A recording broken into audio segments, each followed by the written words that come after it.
Hi Mom, hi everyone else.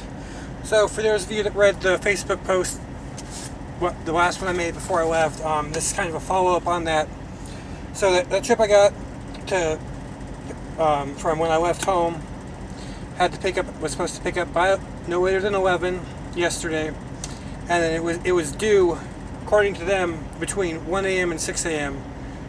this morning. Today is now it is Saturday the 8th. This is hours of service are supposed to keep us safe, and this is ways that the trucking companies try and get around that, and it sucks, and you just have to start telling them no, like I had to do. So I picked up that load. I actually normally, in order to be back at my truck and ready to roll and do a pickup, I have to leave my house at 6 in the morning in order to be my work day, my pre-trip inspection at 10 a.m. I left my house a little bit early. I had a little bit of a hard time sleeping. It was warm in my room, and I haven't bought a fan for my room. I keep meaning to, and I just keep forgetting because I spend so little time there. But so I got up a little bit early, left the house a little bit earlier than I was planning. I got down to the yard at 8. By the time I was done with my pre-trip, done with getting my empty trailer, done with getting everything done that I needed to do at the yard before I could roll out to the pickup that was 30 miles away. Let's put it this way: I got to the shipper at 10:30, which if I had left with a plan, I would have been late to that shipper. Which that wouldn't have been a bad thing because it was a preloaded trailer, and those you can pick up anytime. Now the issue was they were wanting me to drive. They wanted it there. I know this company. They wanted it at 1 a.m.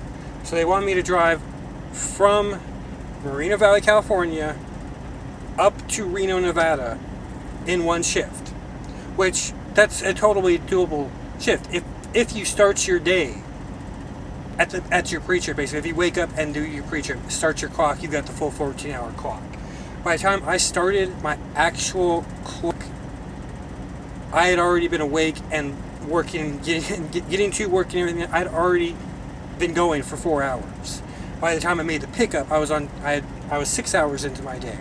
I stopped for the day yesterday, and pretty much the only place to stop in between, or the only place to stop for the night in between Moreno Valley, or once you pass Victorville until you get to Reno, up in Fort Independence, I stopped about 3:30, and I couldn't go anywhere. I was at that point, I was already on 10 hours total worked.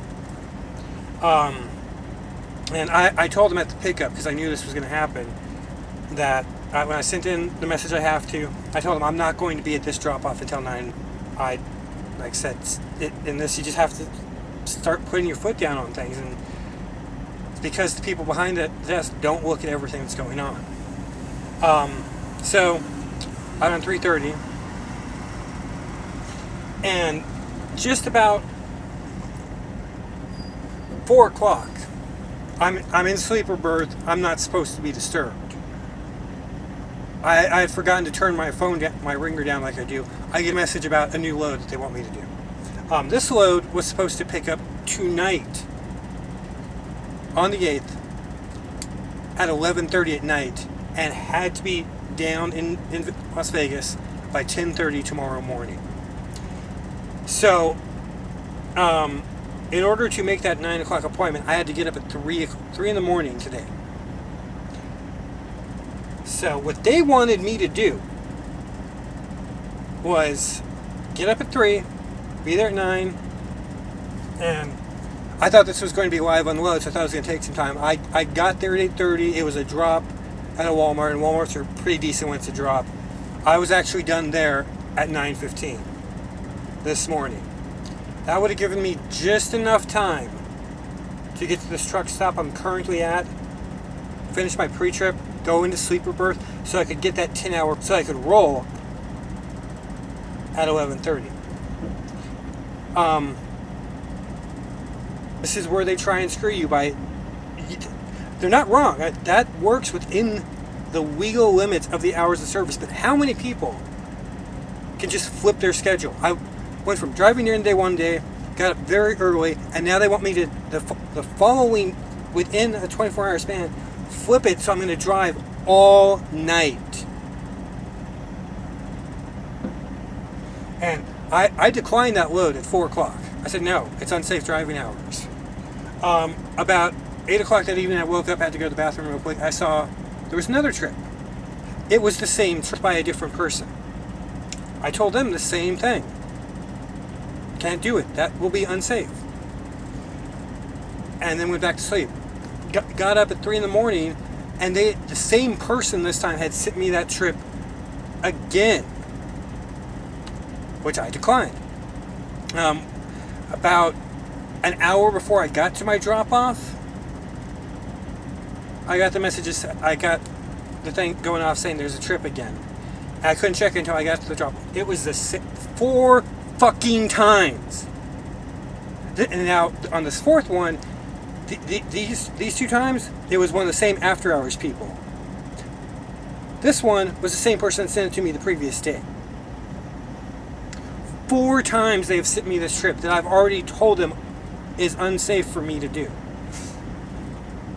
And this time when I sent that in, just like a minute later, I got another trip. I'm heading over to Stockton tomorrow morning. Got to be there by 7:30, so I'm actually shutting down a little early today.